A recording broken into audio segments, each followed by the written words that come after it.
इस गांव के प्रांगण में गांव की सरदारी को, पिता तुल्य बुजुर्गों को, नौजवान साथियों को, आवाज सुन रही मात्र शक्तियों को, हरियाणा से आए हर्ष शिकारा की आपके चरणों में हाथ जोड़ के राम राम।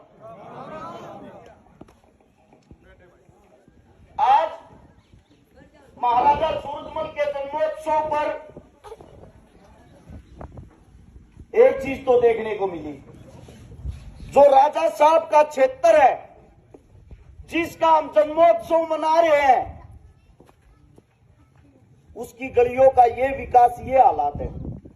मैं तो ये सोच रहा था, हमारे पास तो गाड़ी है, जो गांव के गणमान्य व्यक्ति हैं, यहां से वहां पार कैसे जाते होंगे। मैंने तो ऐसा बुरा हाल किसी भी क्षेत्र में, बुरा मत मानना, पूरे हिंदुस्तान में घूमा हूं, पहली बार देखा है। इसका कारण आप लोग हो, क्योंकि आप जागरूक नहीं हो, जागते नहीं हो। आप लोगों को एक बात बताता हूं, आप लोग अपनी ताकत को भूल चुके हो।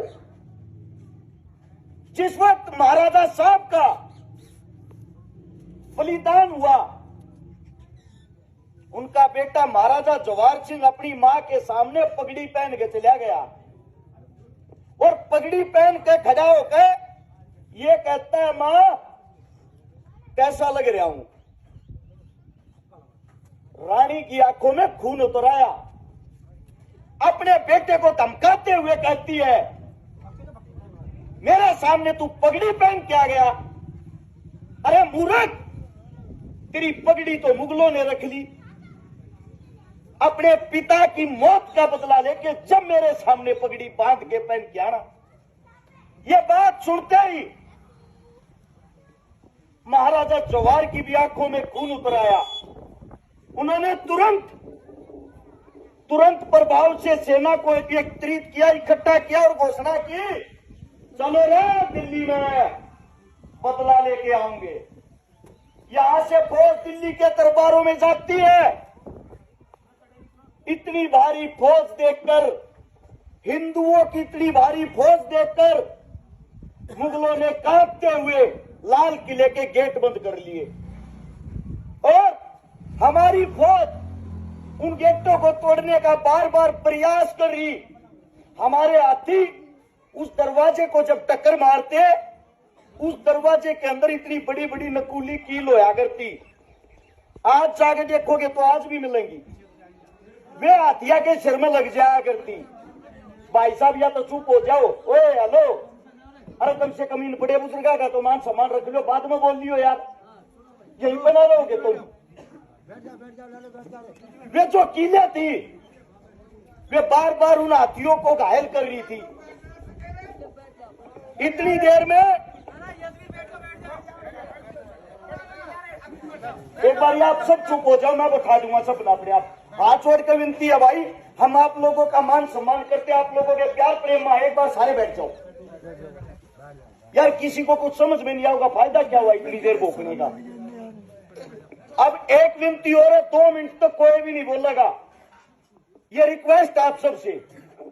जब वो अपनी सेना उन दरवाजे को तोड़ने का प्रयास कर रही थी और हाथी बार बार घायल हो रहे थे वे कील चुभने से, महाराजा साहब का साला था पलवल का राजा बल्लू, जाकर हाथी के सूंड पर लौट गया। बोला मैंने यहीं पर बांध दे जवाहर, और फिर टक्कर मारी निगेटा गए। महाराजा जवाहर बोलिया, रे मामा, मेरा पिता तो पहला नहीं रहा, तू कैसे काम करे है, तेरी बलि कैसे चढ़ा दूंगा मैं यहाँ पे। शर्मा ले थोड़ा, मैं कमजोर पड़ जाऊंगा, तू नहीं रहा था मामा। जवाहर अपने भांजे को कहता है, बेटे क्षत्रियों को रक्त बहाना पड़ता है, तभी जाके आजादी मिलती है, तभी जंग जीती जाती है। और तू मना बांध, अपनी माँ की तरफ देखता है और माँ से कहता है, माँ यो मेरा मामा के कहने लग रहा।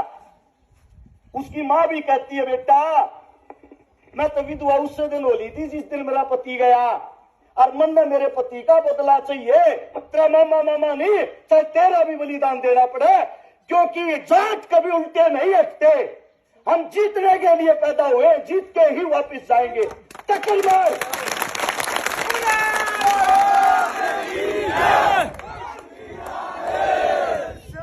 ये सब सुनकर महाराजा जवाहर सिंह अपने मामा को उस हाथी के सूंड पे बांध देता है, और जब गेट का टक्कर मारी हाथी में, गेट टूट कर दूर पड़े, और जो महाराजा साहब का मामा था वो वहीं उन गेटों पे उसका बलिदान हो गया, वहीं टंगा रह गया। उस वक्त उसके अंदर घुस के, घर में घुस के मुगलों को गाजर मूली की तरह काटा, अपने अपमान का बदला लिया। मुगल राजा जवाहर के पैरों में गिड़गिड़ाने लग गया, महाराजा साहब माफ कर दो।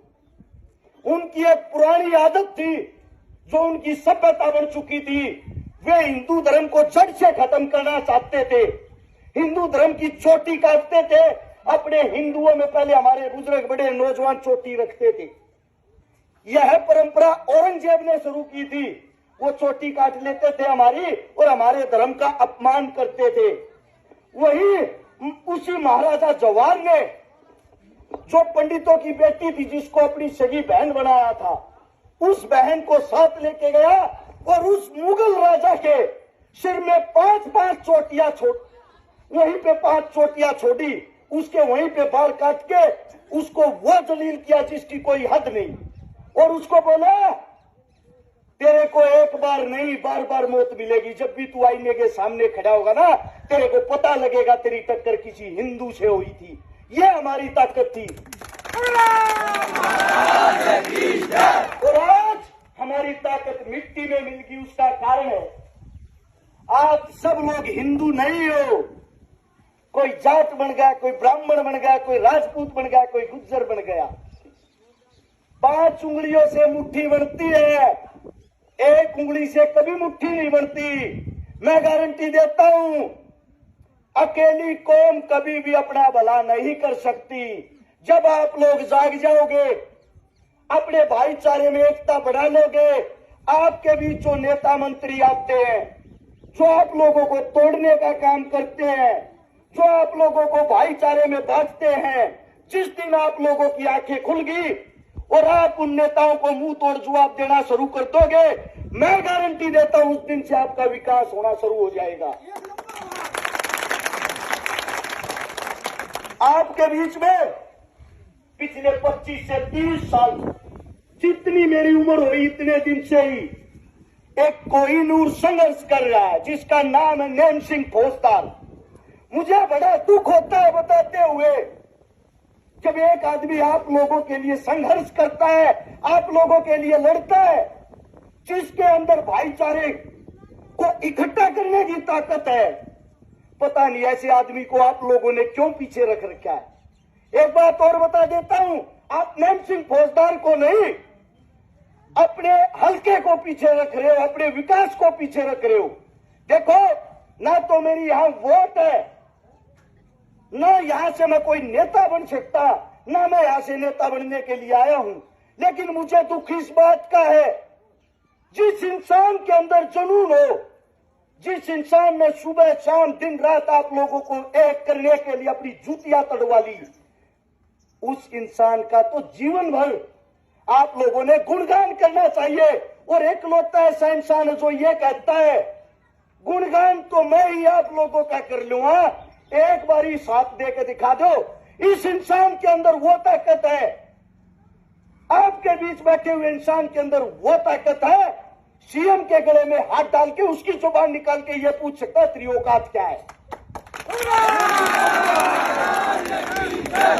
लेकिन यह काम आप लोगों के दम पे कर सकता है, अकेला नैन सिंह फौजदार कुछ भी नहीं है। जिस दिन आप लोग इसको अपना समझ लोगे, अपने का मतलब ये है, इससे आगे खड़े होकर कंधे से कंधा बढ़ाकर ये कहोगे, नैन सिंह जहां तक चलना है तू चल, हम तेरे से आगे खड़े हैं, उस दिन आप लोगों के विकास को कोई रोकने वाला नहीं है। याद रख लेना, मेरे को मेरे पिता समान लगता है नैन सिंह, इन्होंने मेरे को भी सिखाया है।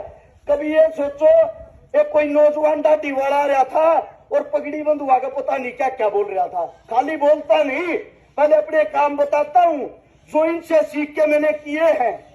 शायद मेरे बुजुर्ग नहीं जानते होंगे, हरियाणा के सोनीपत में रहता हूँ। गांव मेरा लडरावण है, अरस चिकारा मेरा नाम है।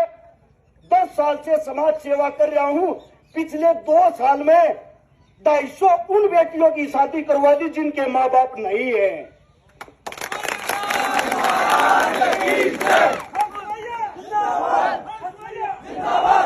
1400 वो परिवार बसा दिए जिनके घर में पीने के लिए पानी का मटका तक नहीं था। 27.5 करोड़ रुपए की नगद उन गरीब भाई बहनों की मदद कर दी जिनके घर में नेता मंत्रियों ने कभी झांक कर नहीं देखा। और आज आप लोगों के दम पर, इस भाईचारे के दम पर, मेरे इस नेम सिंह फौजदार पिता समान अंकल जी के आशीर्वाद के दम पर इतनी औकात रखता हूं। नेता मंत्री को यह बोल सकता हूं सीधा, क्या औकात है तेरी? नेता मंत्री छुप के भाग जाते हैं क्योंकि आप लोगों ने मेरे को वो ताकत दी है। मैं हाथ जोड़ के विनती करता हूं, ऐसे कोई नूर को मिट्टी में मत गुम होने देना। आप लोगों के सामने जो इंसान बैठा है इसकी कदर कर लो रे।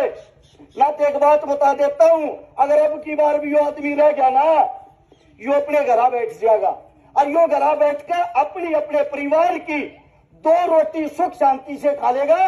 लेकिन आप लोग फिर सिरपा हाथ मार मार रोगे, मारे दो कुछ को ना रहा। एक आदमी मारी आवाज ठानिया था, वो मैंने घर बैठा दिया। यो और किसी तो को नहीं हरता, इसको हराने वाले आप लोग हो।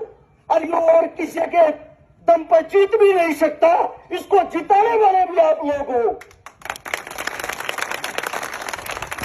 आगे एक प्रोग्राम में और जाना है। मेरे मुख से कोई गलत शब्द निकला हो, गलत बात निकली हो, मेरे पिता तुल्य बुजुर्गों से, मेरी मातर शक्तियों से हाथ जोड़ के आपके चरणों में क्षमा चाहता हूं, क्षमा मांगता हूं। आप सभी ने जो प्यार दिया, जो मान सम्मान दिया, इसके लिए हृदय से साधुवाद।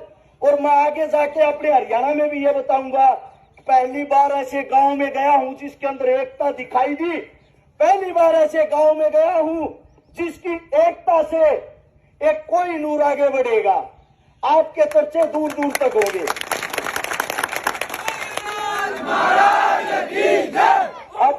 अब एक जयकारा सूरजमल जी का मैं बोलूंगा। सूरजमल जी आप लोगों ने बोलना, अमर रहे पूरी जोर शोर ताकत के साथ, ताकि आप लोगों की एकता का पता लगे।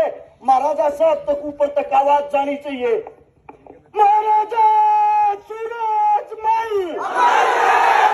महाराजा सूरजमल। धन्यवाद आप सभी साथियों का। राम राम, जय हिंद।